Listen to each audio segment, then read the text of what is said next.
Tonight, extraordinary, terrifying, uncharted territory. These are just a few of the quotes for how scientists around the world have been describing the now persistent, stubborn, and record-breaking heat, the dangerous and unusual weather hitting nearly every region of the United States tonight. 270 million people facing extreme and blistering conditions set to get worse in the coming hours. Heat warnings, watches, advisories across the Midwest and Northeast at this hour. Temperatures in some areas more than 25 degrees above average, blasting through heat records already. Texas today saw 113 degrees in June. Records breaking Illinois, Ohio as well. The unprecedented magnitude of this is impossible to ignore. And it is all happening earlier in, well, it's not even technically summer yet, than ever before. Bill Weir is out front. It is not even officially summer yet, and the heat is already taking lives by the dozens. In India, during recent elections, at least 33 poll workers died of heat stress on the same day.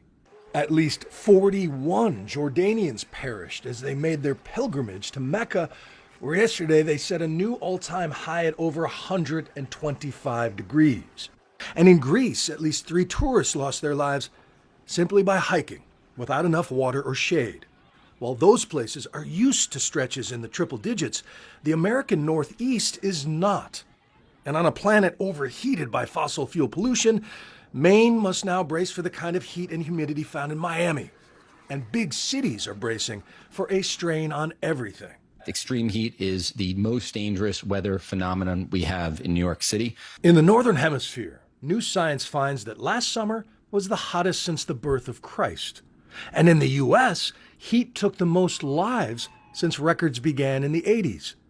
This year is on pace to be even hotter, pushing disaster management into uncharted territory as the climate crisis manifests by region and by water whiplash. Either too much or never enough. In the parched Southwest, wildfires kicking back up from Ruidoso, New Mexico to near Los Angeles. Every one of us is concerned with the wind. That's the single most driving factor of this fire. And after a wet winter brought more plant life to California, there are worries that a scorching summer could turn it all to fuel. But when you pray for rain on an overheated planet, you must specify not all at once. From Brazil to Florida, days of torrential rain created floods in homes and cars and lives, hitting some in Fort Lauderdale who are still cleaning up after last summer, which brought the kind of rain and flood that is only supposed to happen once every 1,000 years. So right now, it looks like certainly this summer is going to feature a lot more extreme and in some cases record-breaking heat in different parts of the globe. But, to be quite honest, what we're seeing now is a taste of what it's going to be like all the time in just a decade or so.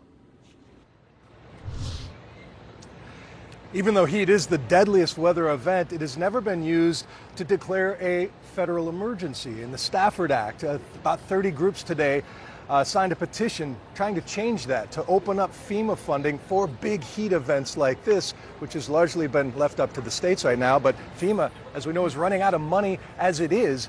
And speaking of FEMA funding and responses to big storms, there is the first of the season, a tropical depression developing in the Gulf of Mexico. Could become a hurricane. At the very least, Texas is in for a lot of rain. Aaron? 113 degrees, and then could be up to 10 inches or more of rain, I guess they're saying. All right, Bill, thank you very much. And I want to go now to one of the world's, top scientists who's been studying this issue, Bill Nye.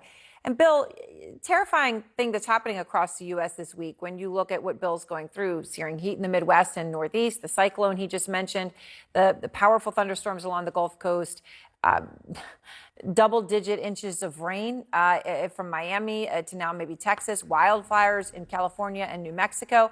And then you've got Montana with actually a winter weather advisory. What does all this mean as you synthesize it?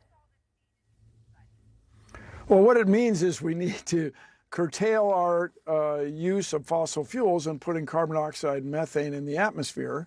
And we need to do it as soon as we can. And I hearken all the time to a war where everybody gets motivated very quickly. There has not been a 9/11 or a Pearl Harbor with respect to climate change because it's happening in slow motion.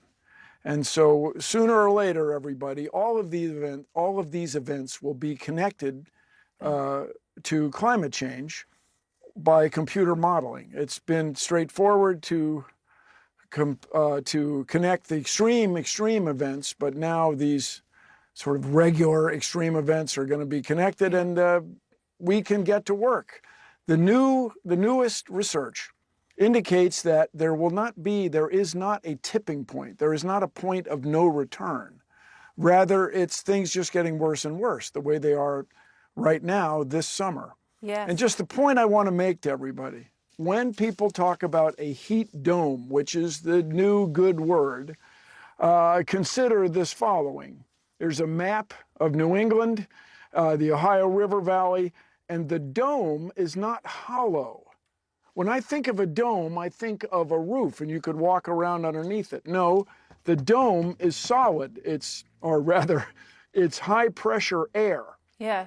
And the jet stream, shown here, has gone north and enabled this giant dome of hot air to stay there.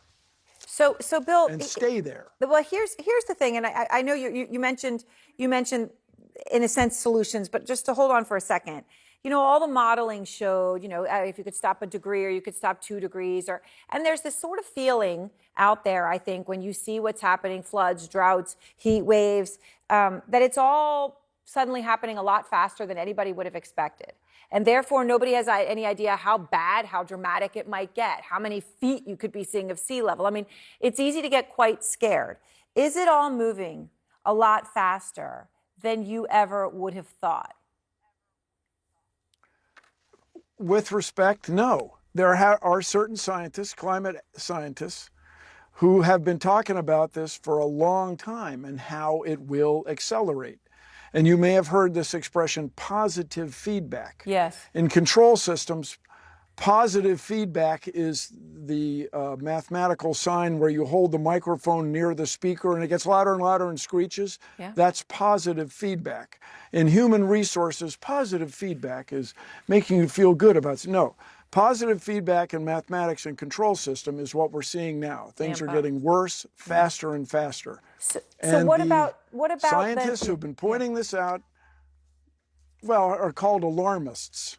They were, and should now they maybe be that's called maybe pay that's attention to this what's happening. But can I ask you, Bill, though, in terms of stopping it, because you hear about people now, a termination shock or just pulling the carbon out of the atmosphere, things that may in theory be possible, but certainly in large practical application are not. Is there anything right now that can actually turn it around, especially considering the burning of fossil fuels isn't going to stop? In fact, it is increasing on a global basis. So what's the solution as you see it that actually can do something about this in a real time frame? Well, okay, 3 things. First of all, let's burn less. Replace the electricity made with fossil fuels with renewable sources. Yep. This includes not shutting down any nuclear power plants that are working right now.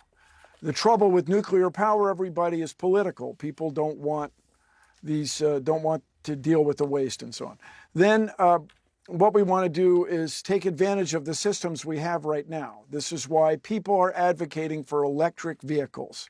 Electric vehicle drivetrains are 90% efficient versus 30% efficient for internal combustion. So you're just using less energy. Furthermore, when you use electricity for transportation, you can produce the electricity cleanly. And then, if I may, I would prefer, I am going to vote for in whatever way I can for investment. I'm not kidding, everybody, in extraordinary new forms of electricity, and I'm talking about fusion. There are a half dozen organizations, universities, companies around the world working on this problem. And if we could get this extraordinary new source of electricity, we could change the world. And for that, it takes investment. And in my opinion, government investment. If you like to worry about things, my fellow U.S. citizens, the Chinese government is investing in a new super collider. This is something to investigate the inside of atoms. Yes. And that would mean it is possible that Chinese researchers will make advances with respect to fusion that we are not able to.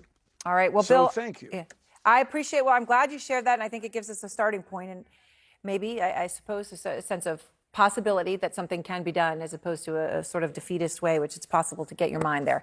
Bill, thank you very much. As always, great to see you.